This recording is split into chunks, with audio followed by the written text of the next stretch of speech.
Alright, welcome back guys. My name is Ishan. Welcome back to Talk Football, home of reviews, tactics and transfer talks. And today on our channel we have Craig from Anfield Agenda. Welcome Craig, how are you doing? I'm doing very well, thank you. And I appreciate the invite. Looking forward to the conversation.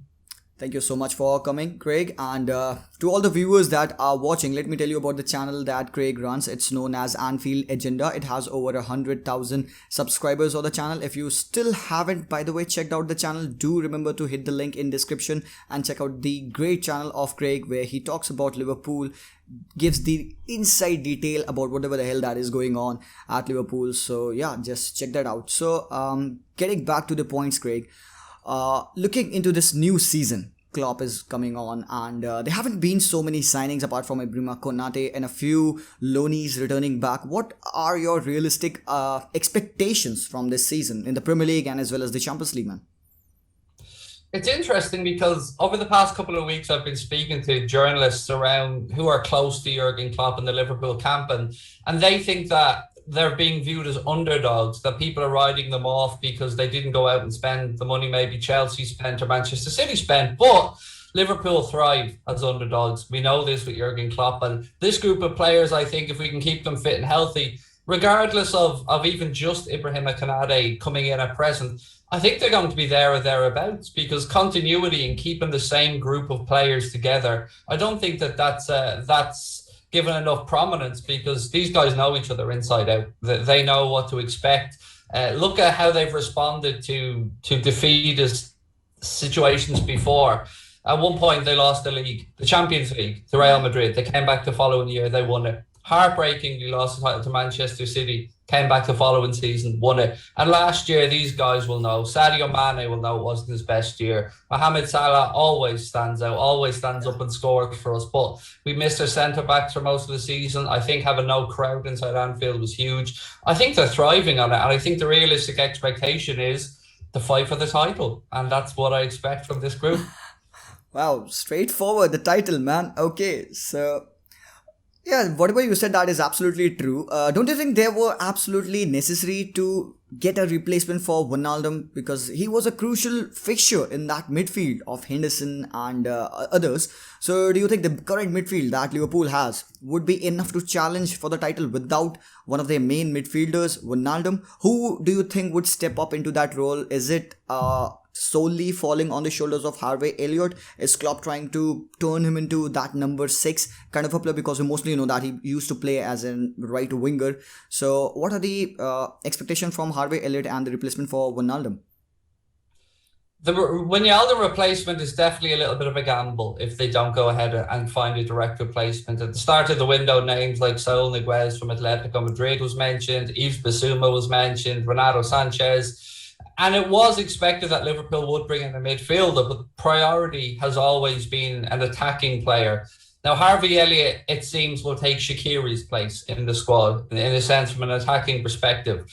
But I do agree with you. It is a risk, it is a gamble if we go into the new season without replacing what was Klopp's proven warrior. Gini Wijnaldum was always available, always fit, extremely versatile.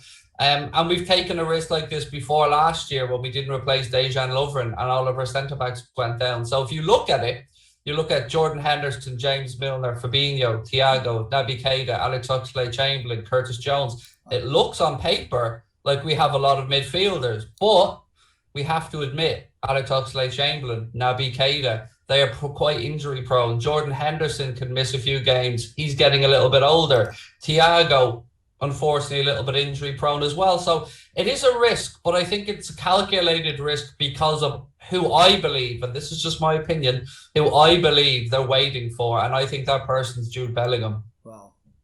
Wow. I didn't know that. Jude Bellingham to Liverpool. Is that gonna happen? I don't think it will happen this summer, no. I don't think Borussia Dortmund will let him go. Obviously, they've lost Jadon Sancho. They're looking to potentially move on. Julian Brandt as well, who they brought in. We don't know what will happen with Haaland. There's still time in the window for somebody perhaps to come back in for him. But I think, from what I've heard from Jude Bellingham, from you've seen at the Euros, Jordan Henderson was right by his side right through that competition.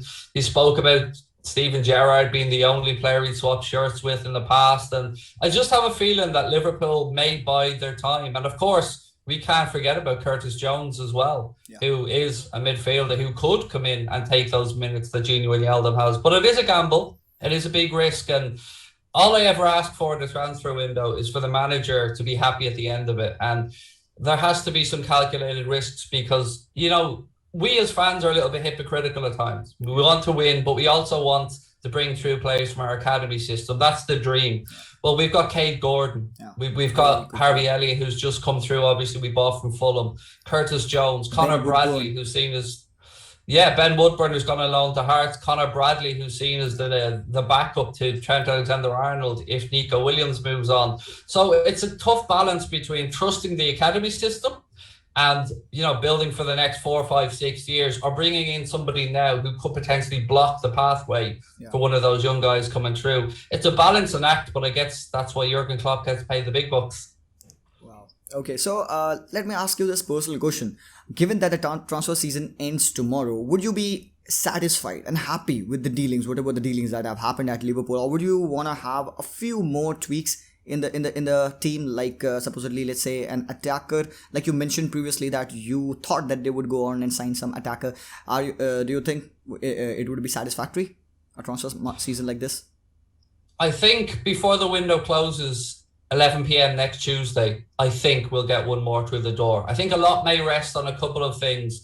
Overseas squad places available to the manager. At present, we have 17, but that includes Loris Karius, who I see will move on or will just simply be left out of the squad. So if Divock Origi perhaps finds a move somewhere, and it has to suit Divock Origi. I think often as fans and as football people, we forget there's a human aspect to this. It's very easy for me to say sell Divock Origi or bring in, but the player has to want it. It has to be right for them. So if the club and Divock Origi find someone that a move for him that works, I really do believe we'll see at least one attacking player in before the window closes. Exactly, and we all know that Liverpool isn't a club that buys player. They in the past few years, what Klopp has done since the past 4 or 5 years, he has brought normal players and has turned them into superstars. Because previously, when we bought Mane, when they bought Salah, they weren't such great players.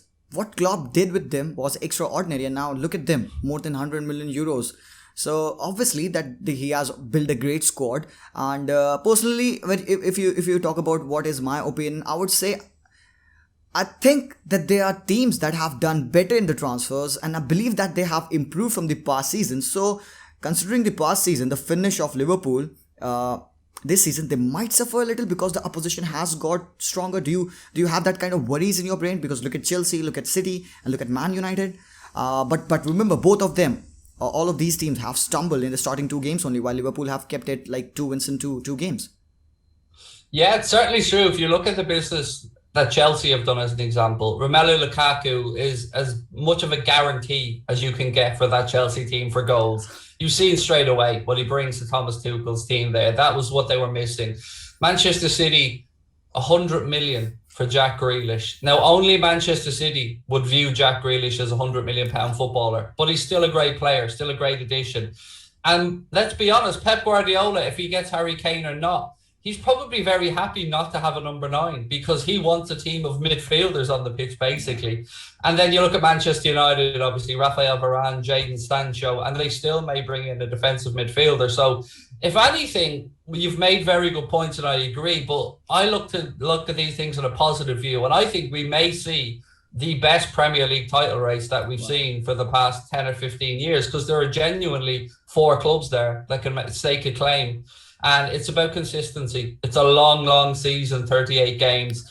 And I'm intrigued, but I can't deny anything you've said. We have certainly done the least business of the top 4 clubs. But I'm just optimistic. I don't know why. I just feel very optimistic. I find it hard to doubt this group of players when they've shown us time and time again, when their back's against the wall, that they'll come out fighting. And I think with Costa Tsimikas having come in to replace Andy Robertson and shown that he's progressed, I'm excited. I'm excited for the season ahead. But yes, you were spot on. The other clubs have done better business, and Lukaku to Chelsea certainly frightens me, I won't lie. frightens you. Okay, talking about Lukaku, there was this article that I was reading that it would be great to see Lukaku come up against Van Dijk, because if there is any defender in the Premier League, it is Van Dijk who can stop Romelu Lukaku. What are your views upon that? It is. I think it's a matchup we're all looking forward to seeing next Saturday. Romelu Lukaku has transformed himself since he's gone to Italy. He has dropped a couple of kilos. He has, rediscovered his confidence, and he looks like the complete forward at this point.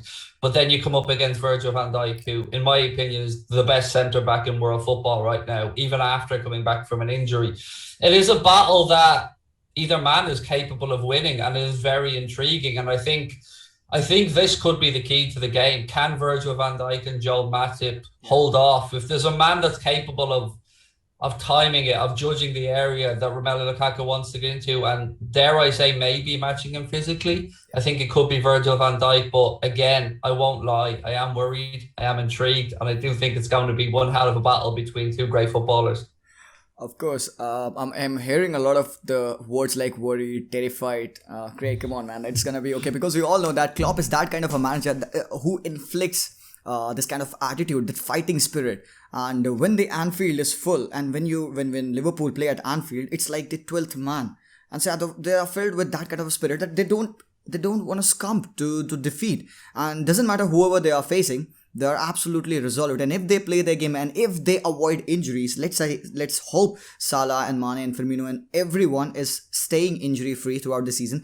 I believe this same bunch of people who did that last year can do it again. It doesn't matter you sign so many players, you just have to work through it. You just have to remain a resolute unit and fight for the challenge, avoiding the inconsistencies and injuries. And talking about Liverpool, how far do you think they have improved from the previous times? Like, let's talk about 6-7 years. Let's talk about before Klopp and now. Is this the best version of Liverpool that you have watched, Craig?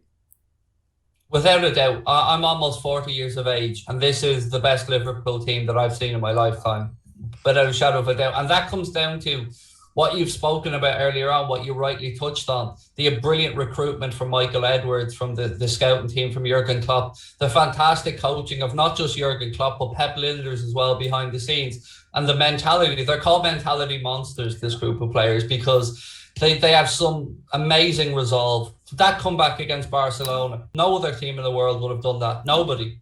But a Jurgen Klopp team. He has instilled a group of togetherness, a group that fight for each other, a group that never let their heads drop.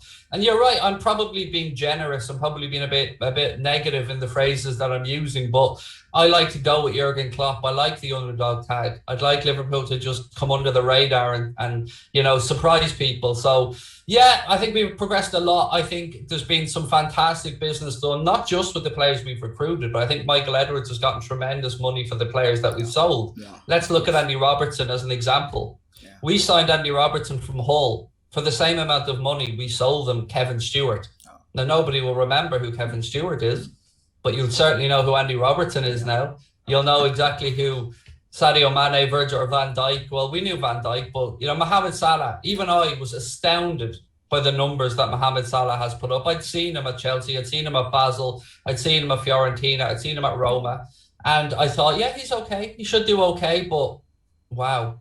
These guys, they know what they're at, and they very rarely get a transfer business wrong. So every year, progression up until last year. And last year, I think, was an anomaly because of, COVID, because of injuries to centre-backs, because of no fans. So yeah, it's been a pleasure to watch this group for the past 6 or 7 years. Wow, and what a great time to be alive that you are getting to watch the best version of Liverpool. Like, for how long have you been following Liverpool? Great. 31 years. Whoa. That's more than how old I am. Holy shit, 31 years watching Liverpool, and this is the best Liverpool that you have seen. Man, that's some work done by everyone related to the club, and that's epic. And Craig, let me be very blunt. I just want to know your top 4 prediction. Come on, I know it's way too early to talk about the predictions, but that's what we do. That's what we predict. So come on, just bang on the top 4. Do you want them in order? Do you want them in each place? Yeah, or? Of course.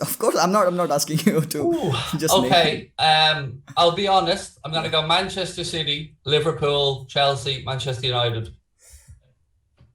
Okay. All right. City to still win it after that 100 million signing of Jack Grealish. Liverpool to come second. Chelsea to come third after doing one of the world's best transfer business. And United as well after spending so many bucks coming on fourth. So you expect Liverpool to do better than United, even that they signed and improved their areas that they are lacking. So was it what it is? Is it Klopp and versus Ole? The tactical difference between them, how they could manage their team? I think if you look at last year, we lost 6 games at home. We were the worst version of Liverpool we've seen in the past 6 or 7 years. And we still only finished 6 points behind Manchester United, who had their best season in a fair few years. And I think, yes, I think it will come down to the two managers. I think the recruitment has been very, very good. I think Varane was a very good, astute piece of business. And we know Jadon Sancho's potential. But if you're asking me, do I think over the course of a season that Jurgen Klopp is better versed to getting the most out of his players and will win those tactical battles, then I believe, yes. I believe that it's the naivety of Ole Gunnar Solskjaer, the pressure he continues to be under as he doesn't win a trophy each season, as that mounts. I think, it's also, Klopp has been around as a manager a long time. You look at the managers that are in there. Thomas Tuchel has won a Champions League. Thomas Tuchel has won titles in Germany. He's won them in France. You look at, Pep Guardiola and everything he's done, and Jurgen Klopp. I think that is the only weak link in Manchester United right now. And it's unfair for me to use that as a criticism, because like when Brendan Rodgers was at Liverpool, I think Ole Gunnar Solskjaer is at the start of his journey. He managed at Molde, he managed Cardiff before, but nothing to this level. And I think he is learning to some degree on the job. So if it was a few more years down the line, I might be a bit more worried. But I think Klopp will just We'll get it right this year. I think we'll be where we want to be. I just hope it's an open title race, because it'd be great to see 4 teams going at it throughout the season. And that's what I think that's what the league needs. Exactly. Yeah, it's so competitive. It's always so competitive. And while you were talking about Barcelona, the remontada, and I'm a Barca fan, and you hurt me while talking about that. Yeah. Oh my! That was the first shirt I ever owned, was a Barcelona shirt. Okay. The only other club apart from Liverpool I pay any attention to, and I speak regularly with Graham Hunter, and I've done some stuff for La Liga TV, and I'm a big fan myself. It's very worrying times as a Barcelona right now. Wow, yeah, definitely, and probably we might talk someday about Barcelona as well, Craig. Great to hear that. Absolutely, my pleasure. Let me hear from you some inside stories. What the hell is going around Salah? Is he wanting a move out? I don't know what his nature is right now, because there have been confusions. Everything that I've been told suggests that the club and the player are calm. Mohamed Salah is playing some fantastic football with a smile on his face. He looks in a very good place. He got a rest for the first time in a few seasons. He'd been rushed back for a World Cup. With the pandemic last season, the players had a very short turnaround. And he looks like a happy, healthy, contented Mohamed Salah. Now, Rami Abbas occasionally puts out a tweet or something that seems to suggest to the club, you're not valuing my player enough. You're not showing him the love and respect that he deserves. And I think Mohamed Salah deserves to be compensated financially as one of the world's best footballers. And I think the club recognise that. What we have to remember is, at Liverpool, the contracts are highly incentivised. So while we may hear news that Salah has agreed a new contract worth an estimated £250,000 a week with bonuses, that could easily reach £450,000 a week. So from what I'm hearing, everybody's calm. They believe they'll get it done. Jordan Henderson will be announced soon. Andy Robertson was, of course, announced today on a new contract as well. So yeah, the vibes I'm getting are good, because nobody's come in this window to try and destabilise Mohamed Salah and take him from Liverpool. And yeah, I think it'll get done. It may not get done in transfer window time, but the club are calm and believe that they'll get it done, because we know his value. We know what an asset he is, and he will go on to break almost every record that a Liverpool attacker has, and he will have a statue outside the stadium when it's all said and done. And I think Mohamed Salah knows and feels the love from Liverpool, and especially our fan base, because we call him the King. There's only ever been one other man at Liverpool called the King, and that was Sir King Kenny Dalglish. And Mohamed Salah is our Egyptian king. So I think he'll sign, and I think we'll all be happy. There's a huge respect for Salah, since he has just burst into scenes. He was called a 1-season wonder, and now he has become the 5-season wonder. He isn't stopping. No, he's a phenomenon. He really is. He is a role model to athletes to how to look after yourself, how Yeah. to represent yourself, your country, how to carry yourself with dignity. He's just a very lovable human being. Exactly. Yes. Definitely. And that question was thrown at you because I've heard rumors about Salah being linked to Real Madrid. But I just hope. I think that those are just rumors. I definitely believe that Salah would be ending up signing a contract extension at Liverpool. Well, Craig, coming on to the next topic that I just wanted to talk to you about is that you are, of course, yourself a bearer of mental health, and how do you expect the young ballers that come up and they face rejection and they're not getting the minutes, and definitely not in the Premier League but all around the world, how do you expect all of those young kids to tackle that? Do you have any kind of suggestion methods to just believe in yourself and things like that? It's very difficult. I mean, when I was growing up and I went quite far in football, I went to the point of, trials at clubs in the Wow. UK and I never made it. But that was at a time when there was no social media. Yeah. I didn't have to deal with the publicity or the public image that there is now. So what I would say is, I think rejection and learning about rejection or failure is an important part of life. It's character building. I think everybody needs to go through it. But I think it's also important that people feel the need and the ability to be able to express themselves. We've seen it numerous times, whether it be with Naomi Osaka speaking about, her interviews post-match in tennis, or whether it be Ronnie O'Sullivan speaking about snooker and what he suffered. It is great to see that more people are willing to open up and say, look, I'm struggling right now. And I try to differentiate between social media isn't the real world. It is a world. It's a virtual world that we're all in, but it can be both the most beautiful place in the world that can raise your spirits and you can see the best of humanity. And it can also be a place that shows the worst of humanity. And I think that these guys and football clubs now, I hope, have the systems in place to help players cope, because physical injuries are one thing, but the mentality needed to make it to this level, the self-belief. I think Liverpool have worked with Dr. Steve Peters in the past, a renowned psychologist who wrote the Chin Paradox, a fantastic book about belief in sport and mental health. And I think it is difficult, and I don't envy young people these days coming through it. Everything is immediate pressure on top of you. You can't breathe for news. You can't breathe for... I think sometimes it's nice to step out of the bubble. If you're somebody who is feeling overwhelmed, if you're a young athlete that's feeling overwhelmed because of, poor bit of form, or you're let go by a club, and social media is, just step outside the bubble, step back into the real world, take a breath, calm down, because you'll find when you become in a closed ecosystem, an echo chamber, everything seems so much more intense. But if you come back into the real world, you look outside your window, you see kids playing, you see birds singing, you realize, okay, the world hasn't stopped. I have to continue. And mental health is important. If you break your leg, people will see you've broken your leg and will say it to you. But if you're suffering inside internally, some of us just smile and carry on, even though it does hurt. So what I'm very proud of this generation of both young athletes and younger people coming through is that they have the courage to speak up. My own daughter has already seen a counsellor for issues, and her friends have. And I love that about this generation of people. The older generation were a bit more, just get on with it kind of thing. And it's great that we've evolved to a point where we know now that our mental health is every bit as important as our physical health, because they are hand in hand. Yeah, definitely. Wise words and well said. That is a great lesson and message to all the young people that are watching and aspire to be footballers. Well, Craig, I was wondering, is it or was it easier to be a football player, let's say 10-20 years back, than it is now?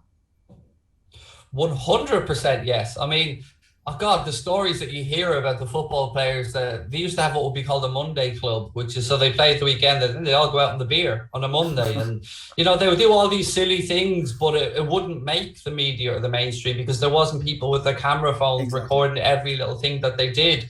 I mean, if you hear Didi Hamann or Jamie Carragher talk about some of the stories that they got up to back in the day, one story that they used to tell me was that they used to pass a pound coin. They used to pass a pound coin around during a game. And you weren't, if it got picked up by the camera, you lost. But you had to keep trying to pass the pound coin around into your sock or to the next player, and it's become a lot more professional since those days. Players don't go off on holiday and spend their time partying and drinking and eating takeaway foods. You look at likes of James Milner or Mohamed Salah or Jordan Henderson, they're training on their holidays. They're training. Yes, it's unbelievable. And that's why the likes of James Milner will play to 36, 37, 38, because he's a role model of how to be an athlete. So, yeah, I think the footballers, we admire the footballers of yesteryear for some of the stuff they got up to, and certainly some great footballers, but these guys now, they're primed machines. Yeah, definitely. Well, great insight. And now let's just talk about some miscellaneous stuff, because we have heard mostly all about Liverpool, and so you have given us some great insights. We have just seen and heard and burned through the news of Lionel Messi joining PSG, of course. So, do you think that move was necessary, and was it just a pushover done by Laporta? And which team gets the best benefit out of it? Do we really feel that PSG is now unbeatable team because they have signed the likes of Ronaldo and they have got such a great score? Do you feel that the Champions League now has just tipped in their balance? Oh, I have very strong feelings on Paris Saint-Germain, by the way, along with Manchester City. But let's look at it from Barcelona's perspective. So Barcelona and La Liga and Tabas have their own internal FFP, where clubs submit all their information financially to La Liga headquarters, and they're then told what budgets they have to work with their turnover to wages ratio. So Barcelona, even with Messi taking a 50% pay cut, which in Spanish law is the most he was allowed to take, he still left them at 105% of turnover to wage ratio, whereas the ideal number is somewhere between 40 to 70%.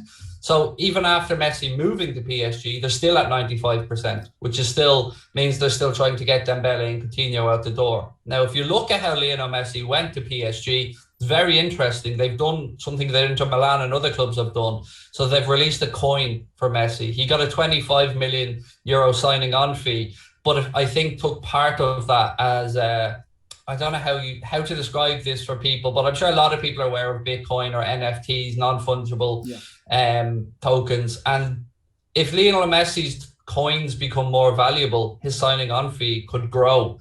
And this is something coming into football that I think is another way of circumventing FFP. Fans being able to buy tokens. Fans are basically funding some of these transfers through buying non-fungible tokens or coins, in this case, for Lionel Messi. And in exchange for that, fans get to do things like vote on polls on club websites. And so it's intriguing to see how PSG went around it. And you look at their wage bill. I think their wage bill is somewhere in and around 500 million euro a year, if not higher. Somewhere floating around that, because we know that Gino Wijnaldum was a free agent, but he will have had a signing on fee and a very heavy wage. Obviously Hakimi coming in as well, he'll be on a decent wage. Donnarumma, I think, is on about 14 million euro a year. So they have a lot of high earners there. And then you look at the front three: Mbappe, Neymar, Messi. Now it looks like Kylian Mbappe could leave before the window closes. Real Madrid are doing everything that they can to try and free up the money to get him over there. But from Lionel Messi's perspective, I have to say, it left me a little bit disappointed, because I love the man. I love him like you're a Barca fan. Definitely. I love him. He can do no wrong in my eyes. But I would have loved to have seen him go somewhere with a bit of a challenge. He wants to go to Newell's Old Boys to end his career at some point. I think he'll end up at Inter Miami in a couple of years' time, playing for David Beckham over there. But it just feels like he wanted to get that extra Ballon d'Or or that extra Champions League, maybe to push himself a bit clear of Cristiano and that little battle between the two. Doesn't it say, Craig, that he still would fight, because he wasn't allowed to stay at Barca because of the sole financial reason? It wasn't like that he wanted to leave. He wanted to leave last year at this very exact dates. It was around this 25th, 26th of August when he released that bureau facts of dropping that bomb where he told that he would be leaving the club, and then Bartomeu did everything he could to make him stay. But now he wasn't wanting to leave, and now he has been forced out, let's say, for the club, because they couldn't manage to incorporate Lionel Messi just because of the bad dealing and the business of Bartomeu. And we only got to see the high expectations of Lionel Messi. Just he wanting to win one more Champions League. He openly said that he want to win that.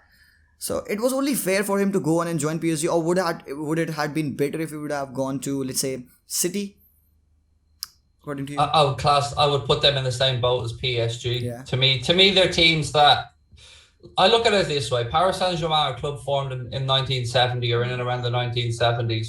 They don't have the worldwide following that a Liverpool or a Manchester United or Bayern Munich have. Manchester City, I look at the same, and I question how they can get the sponsorship deals that are above market value compared to other clubs around Europe who have the history. So, we know that they're state-backed clubs. We can hide away from this. And we know that it was very clever strategically for Paris Saint-Germain not to join the European Super League, but yet get a seat on the board of the UEFA Executive Committee, which, of course, will make it a little bit easier to smooth things over for PSG with regards to Messi and stuff. But they got it done. They showed the ambition, and Lionel Messi is a Paris Saint-Germain player. So you would have to say, with looking at the list of players they have there, and Cristiano Ronaldo seems to have thrown his toys out of the pram a little bit, maybe at Juventus, and I don't know where he thinks he might end up because there aren't many clubs that can afford him. But to me, Messi is the greatest player of our era. I wish he hadn't gone to PSG. I wish he could have finished out of Barcelona like most Barcelona fans around the world. But just to see him play for another 2 years in Europe, I'll take that as a plus and a bonus, because we won't witness anything like him again. Of course, it hurts when you look at it as a Barcelona fan. But when you look at it like Lionel Messi's dream that he's gonna play and win some more title, you feel good. I mean, personally, I took a few days to accept the fact that he's not gonna be here. When you still watch the games of Barcelona, like when we were watching the game against Athletic Club, there were moments where we were missing Lionel Messi. Okay, fine, this is now where Barcelona is struggling. We actually could make use of Lionel Messi, but where he is? Okay, he's at PSG. So we cannot just bring him from the bench and ask him to score that wonderful free kick at 90+2nd minute. So yeah, that's done. And post Messi era at Barcelona, like I was talking a lot of detail. I talked in a lot of detail in one of my videos that how should Barcelona proceed without Lionel Messi.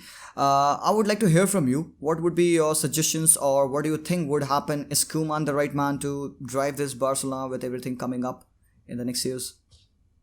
I think Barcelona fans are going to have to taper their expectations, and they're going to have to look to La Masia again to produce the next generation. Now, Pedri was brought in from Las Palmas, came into the club, fantastic footballer, has had a very busy season and summer with the Olympics, with the Euros.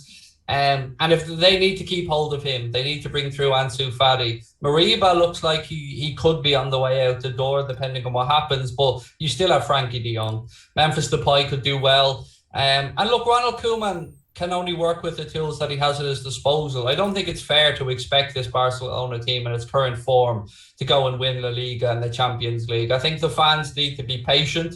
They need to accept that a rebuild needs to be done. And if that is true, maybe bringing players from the academy and giving them an opportunity. They've done it before, Barcelona. They built that incredible team under Pep Guardiola. Yes, there might not be another Lionel Messi, but they have some fine youth players coming through there. And in Pedri, who, I'd hoped Liverpool maybe could try and go in and get, but I doubt. They have a wonderful footballer who I think, along with Nicola Barella, are probably two of the best young midfielders playing the trade. And you already have Frankie de Jong there as well, who is a phenomenal player. Andre Ter Stegen, a very good goalkeeper. So I think Barca will be okay in the long term, but I think their fans just need to taper expectations a little bit. Yeah, it is a rebuild, and it is because of previous...